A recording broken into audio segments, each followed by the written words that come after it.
It is said that this other realm is looked after by a shepherd of times unknown, that he takes care of its vast roads and expansions. For it is paramount that the different worlds do not collide, such as our tale of the men of the mountains and their quest for a free destiny.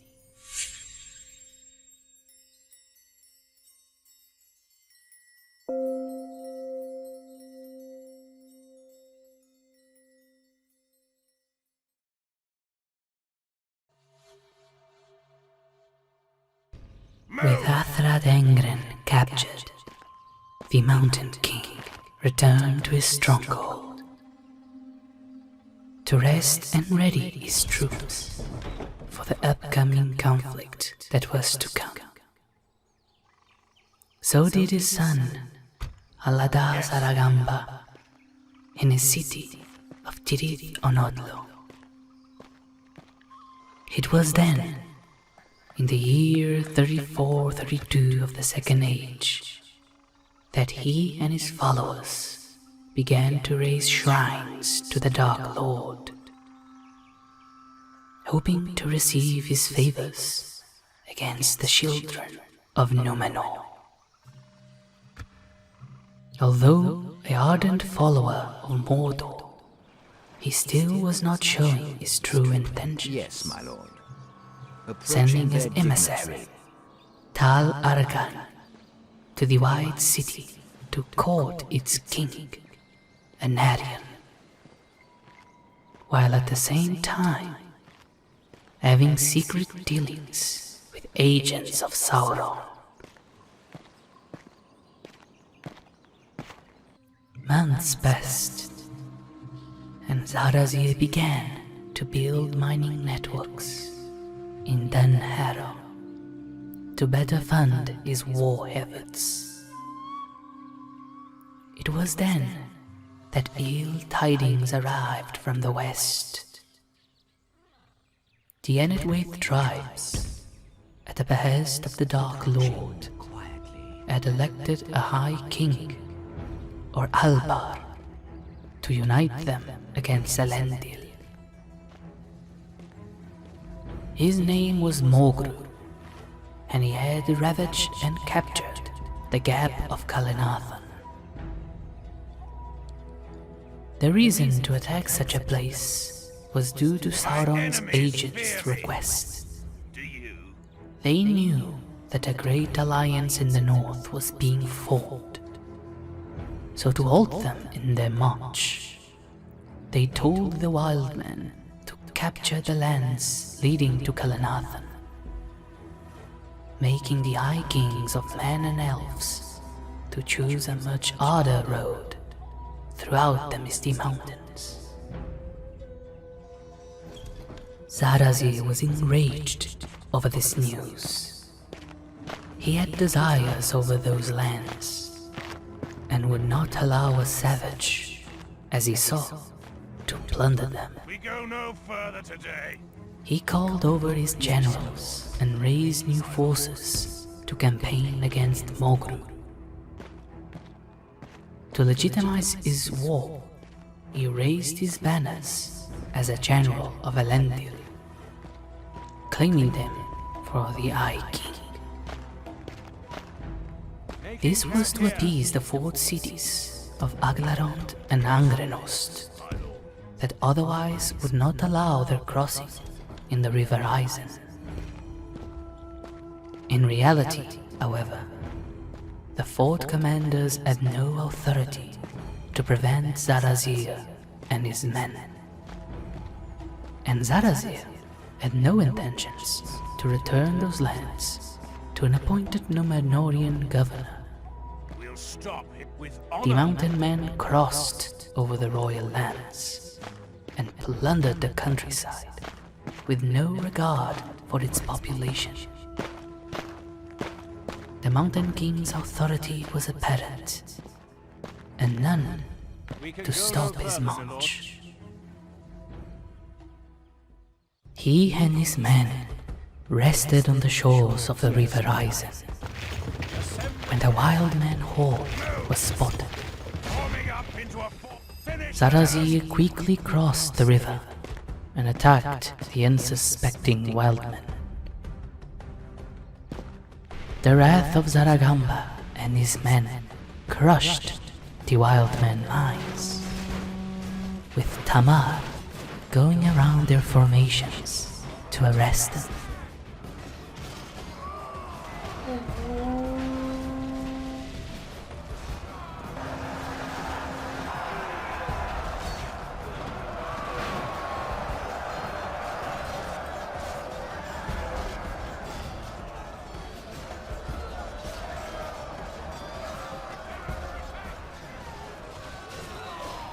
The survivors retreated back to the village of Haga, where Haldar Mogru made his camp. They told him of the attacking army that they thought, due to its banners, to be a Númenórean host. Mogru then called upon his vassal chieftain, Brandagad, to bring reinforcements. Mogru was descendant of a long line of Enedwaith chieftains that ruled over many lands in Neriador. However, with the arrival of the Númenóreans, they were driven out south to the Dunlands. With his father dying in the ensuing wars against Elendil, Mogru desired revenge and the reconquest of his ancestral land. When the White Mountain Army approached Haga, Brandagad had just arrived with the reinforcements. Yes.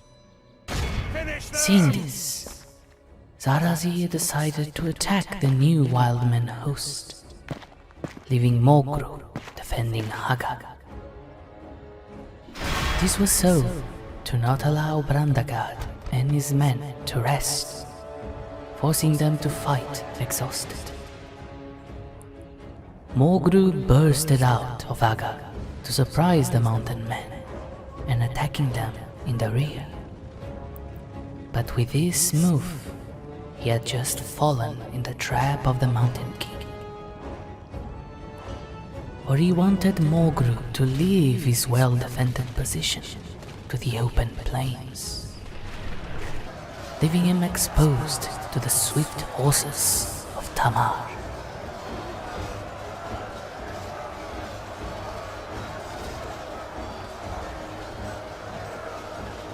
Seeing this ruse, Brandagad rushed from the woods into the open plain to support the Eye King.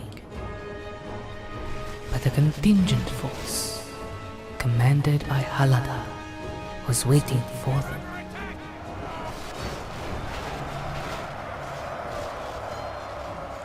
Vicious fighting ensued, with both armies giving no ground.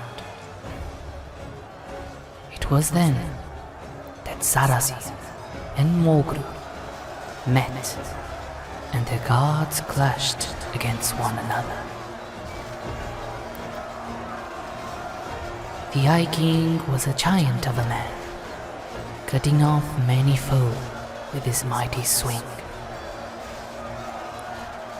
Zarazir, too, was unwavering in his might, so much so that Mogru and his men thought they were fighting Elendil himself.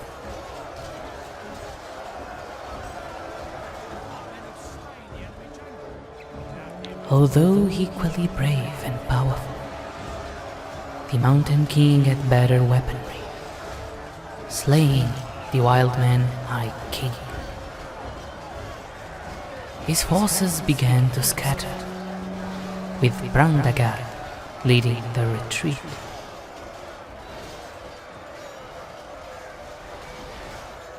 With the Battle of Haga over, occupied the village. Brandagat survived his escape, and in the winter of 34-32 of the Second Age, he rallied the defeated and newly arrived soldiers to strike on the village. He, however, seriously overestimated the strength of Sarasir. In the strong defenses of Haga, the defenders were like a mountain. The wild men were easily repelled and destroyed, along with their chieftain.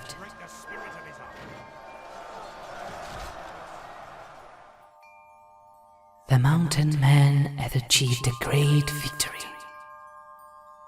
They had vanquished the great Enedwaith Aldar and broke the resolve in the south, which allowed Sarasir to reign upon his ambitions on the White Mountain region. More will come in the next page of this tale. Hope to see you again in this other realm once more.